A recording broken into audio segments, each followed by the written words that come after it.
You got Steven Portillo here with SSurge Media. Here we're going to be talking about the Real Madrid versus Atlético. I mean, it's obvious that Real Madrid is underperforming this season, even though they're in first place in the league right now. But it's just these last two games that just happened, Espanyol and Leganes. I've watched bits of the Leganes game. I was at work, but with the Espanyol game, I watched the full through, and I made a video about it ranting. And it's just that I'm not happy with the decisions Carlos Ancelotti makes. Subs and players late, uses players out of formation or out of position, and has favoritism. Doesn't produce young talents also. And I said it so many times before. If Real Madrid is in a situation like this, it's Ancelotti. The reason Madrid is in a situation like this is because it's Ancelotti's fault. You have to prepare your young players. You have to mold them to be ready for games like this, so they can take up the mantle if injuries. Like I've said with Barcelona players get injured, they couldn't buy players, they were broke, whatever. They used the academy, La Masia graduates, and boom, they're excelling. I feel like Madrid could do the same thing because like there's such an underrated, academy. But it's just Ancelotti just doesn't believe in producing talent. He says his job is just to win. And I'm just so unhappy seeing Vasquez at right back, Tchouameni at center back, and your three best defenders just got injured. They're out. Alaba, Militao, and Rudiger. They're out. And you have Asensio, which I really rate, but who's his partner gonna be? Tchouameni, Jacob Ramon, Rivas? Who's gonna be your backup? So that's why Madrid had to prepare these players beforehand. So when a situation like this happens, when an injury crisis breaks out, the youngsters are not gonna, or the youngsters can take up the mantle. They're not gonna perform as good as Danny Carvajal or Rudiger or Militao, but they're gonna have, you know, that position sorted out already with a player that's comfortable in that position that grew up in or that played in La Fabrica. So it's just shit like that, stuff like that. It gets me so annoyed with Ancelotti because you go through all January without making a signing for a center back. I take a Sergio Ramos any day. He's experienced. He's a legend in the club. He's a four-time Champions League winner. You have to bring him in. You have to bring any center back in for a crisis like this. So what I like to see is Ancelotti giving these youngsters a chance. And Aguado, maybe a Jacob Ramon, maybe a Rivas. I don't know who some academy, and hopefully they perform well. But it's his fault because they're not, because you have to mold them early on, preseason or early on in the season. So in a situation like this happens, they're ready. But Ancelotti doesn't do that. So that's one thing I was not really happy with Ancelotti, and the late substitution Espanyol game, whatever. But those games are over. Leganes, Gonzalo scored, and they. I didn't really watch the game. I just know that they're winning 2-0, 2-2, and then I saw um, the last minute goal. So I don't know how much I don't really know how good they played. If they played sloppy, if they actually played good. I don't know if the substitution. I don't know if Leganes played good. So, but now it's Real Madrid versus Atletico. That's gonna happen. So you see here in the table, Real Madrid in first place by 40 by a point. Barcelona or catching up, they're down by 4. So this game is really important because it all depends. Barcelona are versus a Sevilla or a 12th place Sevilla team. They haven't won a game in 2 games, and Atletico. They lost their game against who they versed. Atletico. Uh, who was it? Was it Leganes? I don't remember, but this game is gonna be so important here. Let me go to the match here.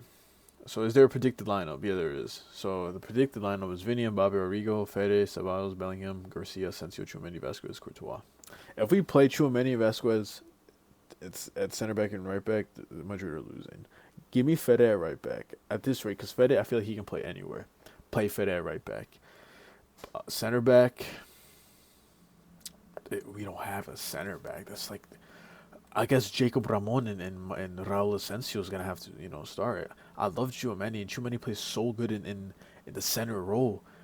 Don't put him center back. Just don't. So like Ceballos has been really good recently. Uh, same with Tchouaméni. And Madrid's attack in midfield is stacked. They have so much talent. They have so much, you know, depth in those positions. But in the whole defense, they have none. Left back, I rate Fran Garcia highly, so I want him to get minutes. There's Fran Garcia and Mendy. Center backs, before there was that, you had Alaba, Rudiger, um, Asensio, and Militao. Now they're all gone. They're all gone besides Asensio. So he's gonna start. He better start. And then Tchouameni's probably gonna be center back for Let's Go without a doubt. I don't think Ancelotti's gonna play Jacob Ramon for that game. And there's a Juan Martinez from preseason that everyone was hyping up, and he tore his ACL early on in the season, so we'll see about that. And then right back, I don't want to see. I don't want to see Vasquez at right back. Play Fede right back. Center mid, literally play anyone else. I really like Orta Goulier. I really do. And Rodrygo in the left wing position is just so good. But yeah, that's how I would line up Madrid for that game. I say you have to bench one of the top three. I think you have to bench Vini. I think you can't start those star players in the same pitch and expect them to be good. I don't think so. But for Atletico, I really like Atletico's team. Griezmann, Julian Alvarez, and then I don't see Normand. So, I'll start. I think it's pretty. I mean, he's been playing. So Normand we're playing Barrios, the Poles. Simeone has been scoring a lot lately. So that's that's cool to see. Your father's the coach of this big team that he's a legend of, and you're doing good under him. So that's really good to see. And right here we can see players injured suspended. Oh, come on, Vegas injured. I didn't even know he was injured. Yeah, but Rudiger, Kovacic, Alba, and Militao. They got Raquelme, Thomas Lamar, and Normand suspended. Okay, that I did not know. Team form.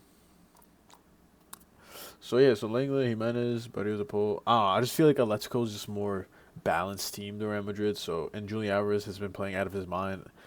He had a slow start in the beginning of the season, but these games, this game is gonna be so important for both teams, and also for Barcelona, because what the outcome of this game, if they get a draw and Barcelona win, they're 1 point behind. Madrid will be 1 point ahead. So it'll be a 1 point difference of 1 and 2, and a 2 point difference of 1 and 3. So it's gonna be huge, this game. And the controversy with the red card that Ancelotti wanted against Espanyol, and he wrote a letter to La Liga, and this whole suing accusations. This is gonna build up this derby, and it's gonna go crazy. It's in the Bernabeu. If it was in the Atletico Stadium, was it Mol you can't really pronounce it, but yeah, it's gonna go crazy. I'm really excited for this game. This is really high anticipated. I'm more anticipated this with the Manchester City game. With Manchester City, I'm not nervous with that game. Real Madrid Champions League. Sometimes they look bad, but they still get the outcome they need. And this game in Atletico, there's just so much in the league left, and it's just that. But how do I explain this? Real Madrid in the Champions League, sure, it's two-legged, but it's a poor Manchester City side. This Atletico team is really good, but I feel like anything could happen in La Liga.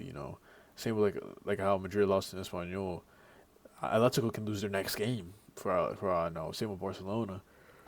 So the table is just gonna be changing all the time now. So we'll see. We'll see what happens with that. And the title's just so close. Well rested. Let's go prepare to face extremely dangerous Real Madrid. I don't know about dangerous, but it's just so close with the title. Bilbao, they're 8 points behind the leaders, so you never know. Who knows? Bilbao can make an insane run. Jude versus Girona, Girona 7th place. People were saying underperforming, but I don't want to.